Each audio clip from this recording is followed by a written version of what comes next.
ओम नमः शिवाय। हर हर महादेव। मित्रों, आप सभी का स्वागत है आपके अपने YouTube चैनल सत्यार्थ दर्शन पर। दोस्तों, 350 साल बाद इस महाशिवरात्रि पर 8 मार्च 2024 को ऐसा अद्भुत संयोग बन रहा है कि महादेव के भक्तों को एक नहीं दो व्रतों का सुंदर फल प्राप्त होगा।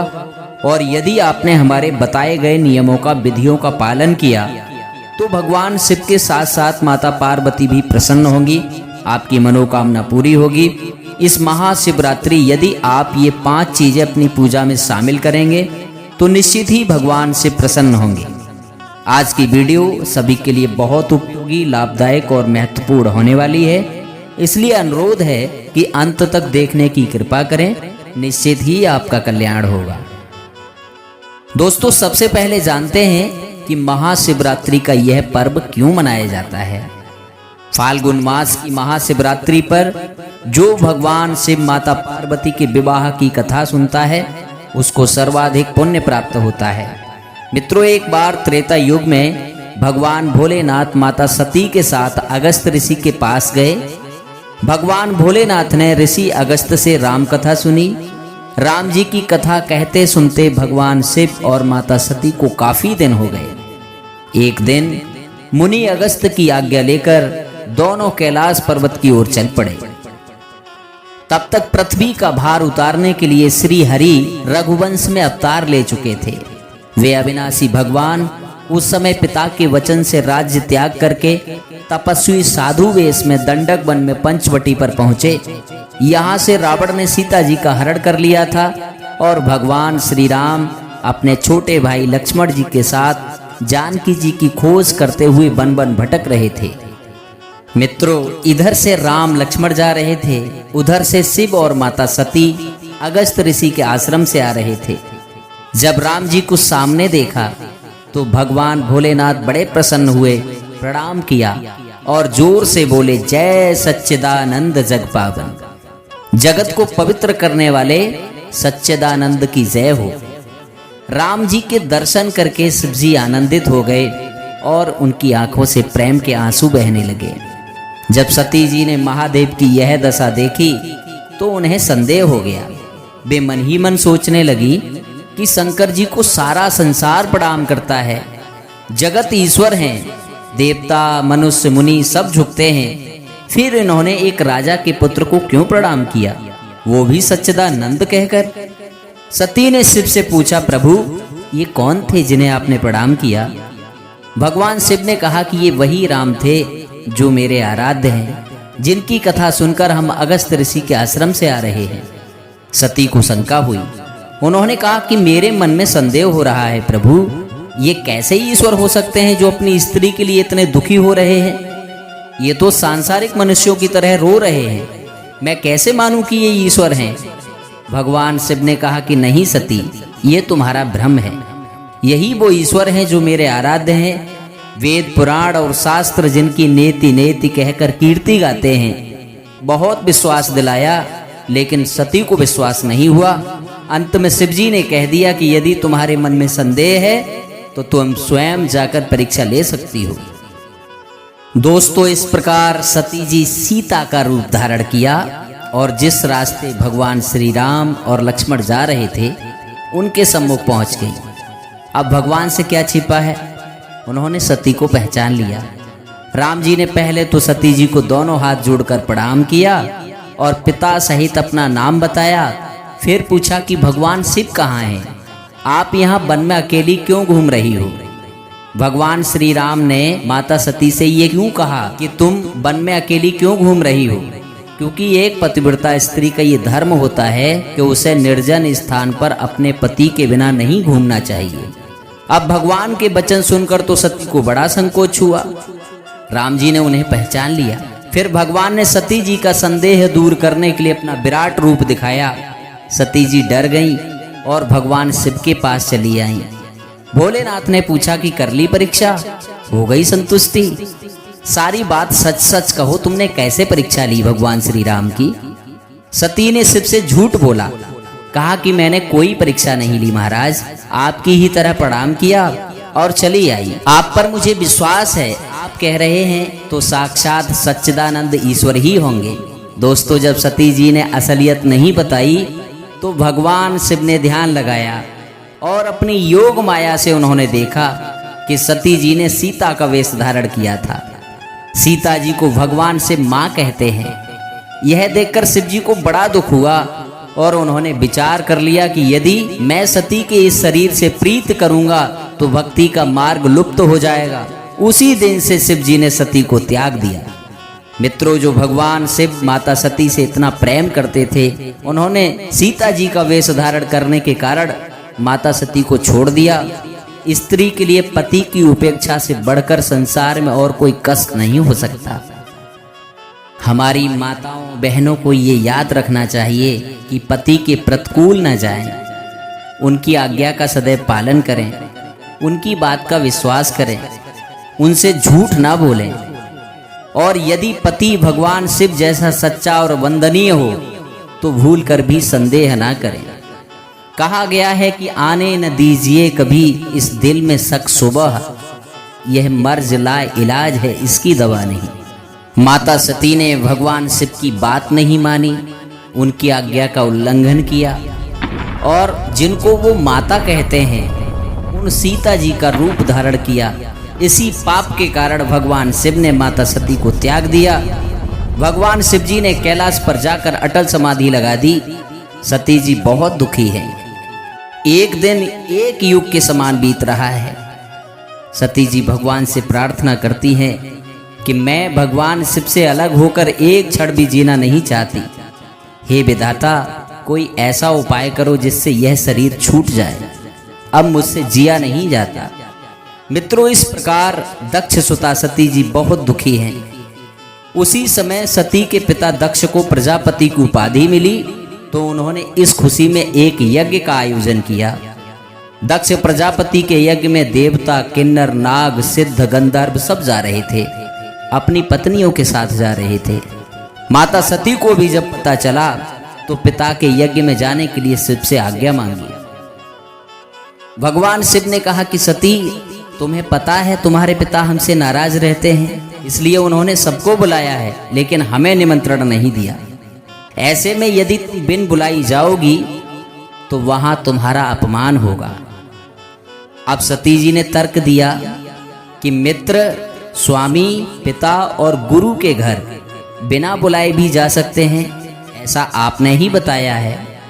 भगवान शिव ने कहा कि बात तो ठीक है, जा सकते हैं, लेकिन ध्यान रखो, यदि कोई विरोध मानता हो और कोई मांगलिक अवसर हो, खुशी का अवसर हो, तब बिना बुलाए नहीं जाना चाहिए। भगवान शिव ने बार बार मना किया जाने के लिए, लेकिन माता सती नहीं मानी। महादेव ने अपने मुख्य गणों के साथ आखिर सती जी को उनके पिता के यहाँ भेज दिया। जब सती जी पिता दक्ष के यज्ञ में पहुंची तो केवल माता ही उनसे प्रेम से मिली, बाकी किसी ने उन्हें पूछा तक नहीं। बहनों ने सती का मजाक उड़ाया। सब देवताओं के आसन लगे हुए थे लेकिन शंकर जी का कोई आसन नहीं था। यज्ञ से शंकर भगवान के लिए कोई भाग नहीं निकाला गया था। सती जी शिव की उपेक्षा से दुखी तो पहले से ही थी। पति का अपमान देखकर उन्हें बहुत दुख हुआ। जाति अपमान सबसे बड़ा दुख होता है। संसार में बहुत सारे दुख हैं, लेकिन जितना दुख जाति अपमान का होता है उतना बड़ा और कोई दुख नहीं होता। आखिर सती जी यज्ञशाला में कूद पड़ी और योग अग्नि से उन्होंने अपने शरीर को भस्म कर दिया। भगवान शिव को जब समाचार मिला कि सती यज्ञशाला में भस्म हो गई तो शिव जी ने वीरभद्रगढ़ को भेजा। उसने सब यज्ञ विध्वंस कर दिया, सब देवताओं को उचित दंड दिया। दक्ष की वही गति हुई जो एक शिव द्रोही की होती है। दोस्तों, यही सती जी अगले जन्म में राजा हिमाचल और मैना के यहाँ पार्वती के रूप में प्रकट होती हैं। जब साक्षात जगदम्बा माता पार्वती ने हिमाचल और मैना के यहाँ जन्म लिया तो नारद जी इनकी हस्तरेखा देखने के लिए आए। हिमाचल ने कहा कि मेरी पुत्री का नामकरण कीजिए, तो देवर्षि नारद ने माता पार्वती के 3 नाम रखे, उमा, अंबिका और भवानी। इन तीनों नामों से उनका नामकरण किया।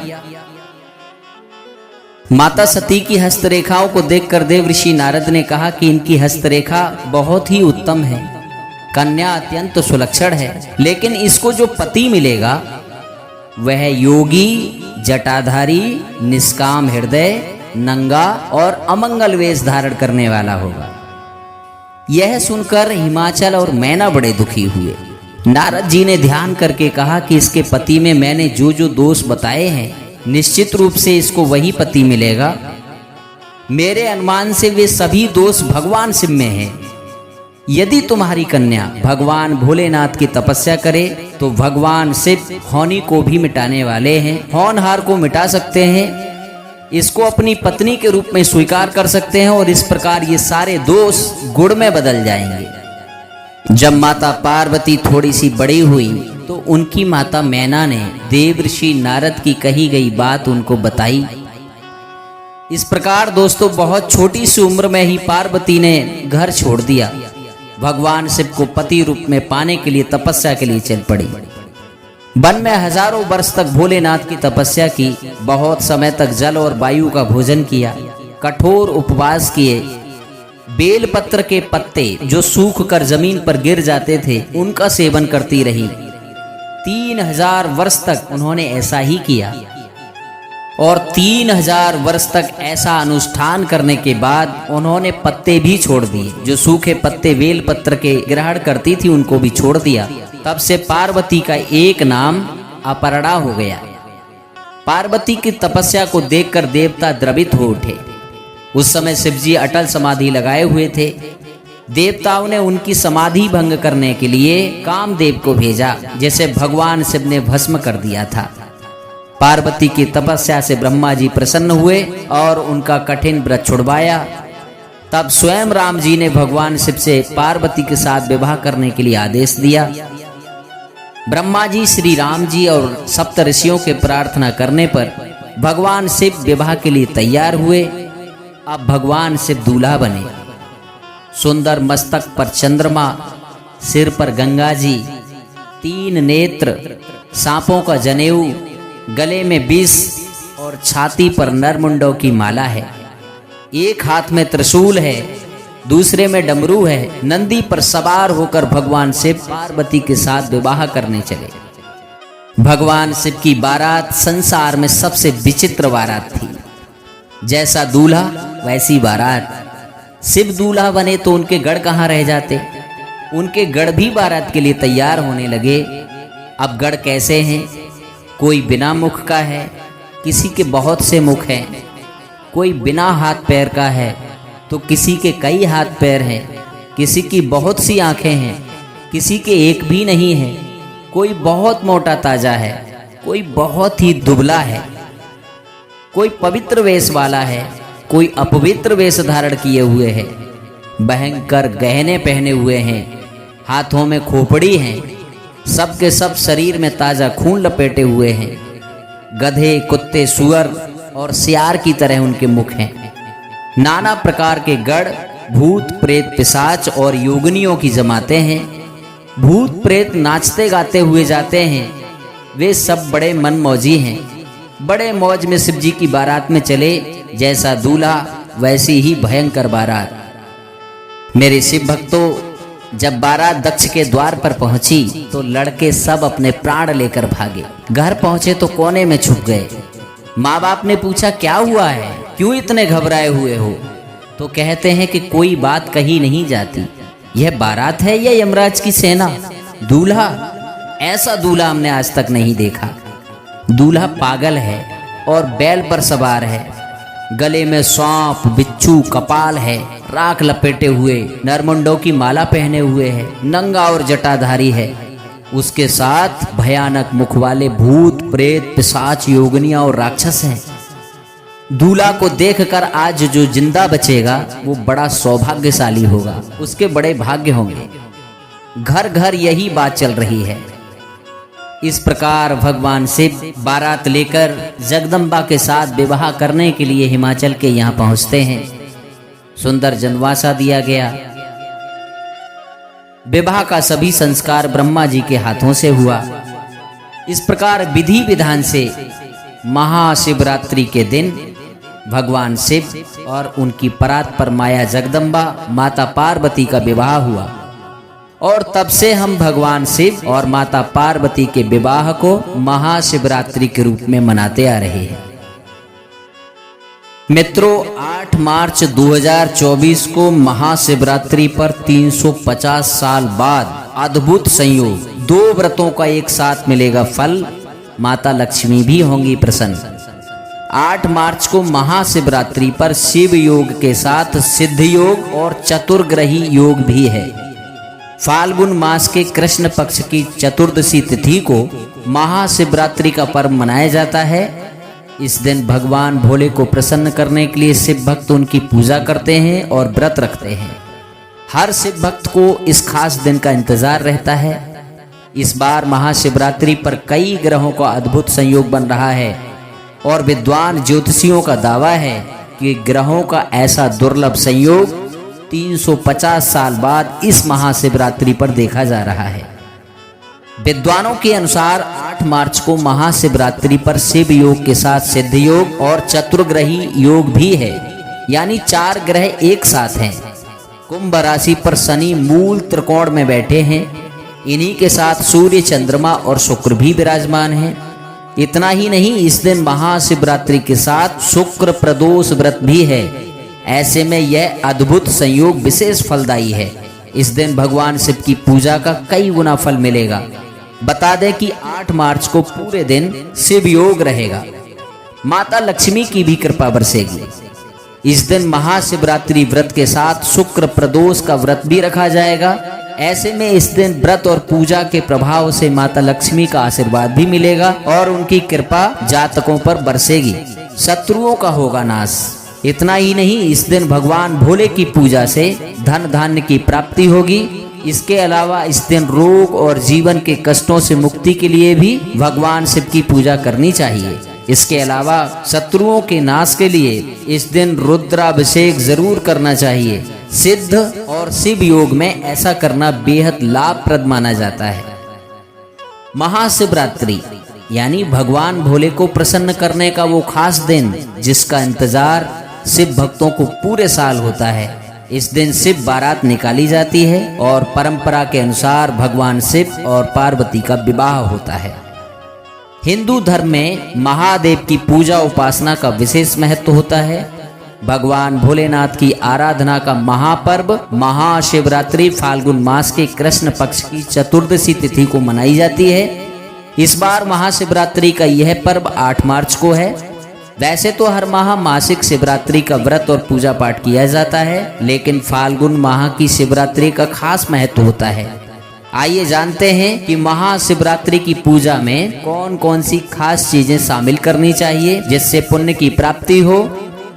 मित्रों, महाशिवरात्रि पर भगवान भोले की पूजा में बेल पत्र जरूर शामिल करना चाहिए, क्योंकि भगवान शिव को बेल पत्र अत्यंत प्रिय है। इसके अलावा गंगा जल से उनका अभिषेक करना चाहिए। अक्षत और काला तिल करें अर्पित। विद्वानों ने बताया है कि अभिषेक और बेल पत्र के बाद शिवलिंग चंदन का लेप लगाना चाहिए। इसके बाद उन्हें अक्षत और काला तिल अर्पण करना चाहिए। इससे सभी तरह की बाधाओं से मुक्ति मिलती है। इसके अलावा जीवन के पाप भी नष्ट होंगे और घर में कलेश भी नहीं होगा। पंचामृत से करें शिवलिंग का अभिषेक। दूध, दही, शहद, शक्कर और देसी घी से बने पंचामृत से शिवलिंग का अभिषेक करना चाहिए। इसके बाद उन्हें मदार की माला चढ़ानी चाहिए। ऐसा करने से भोले प्रसन्न होते हैं और भक्तों की मनचाही मुरादें पूरी करते हैं। बताते चलें कि इस बार महाशिवरात्रि का यह पर्व 8 मार्च 2024 को मनाया जाएगा। तो दोस्तों, ये थी हमारी आज की प्रस्तुति महाशिवरात्रि की कथा, जिसे आप अपने YouTube चैनल सत्यार्थ दर्शन पर देख रहे थे। उम्मीद है प्रस्तुति आपको अच्छी लगी होगी। हमारा प्रयास अच्छा लगा हो तो महादेव और माता पार्वती के लिए एक लाइक अवश्य करें, चैनल को सब्सक्राइब करें और वीडियो को अपने परिजन मित्रों में अवश्य शेयर करें। आज के लिए इतना ही, मिलते हैं अगली वीडियो में। तब तक आप सभी खुश रहें, प्रसन्न रहें। आप सभी को हमारी ओर से ओम नमः शिवाय। हर हर महादेव शंभु।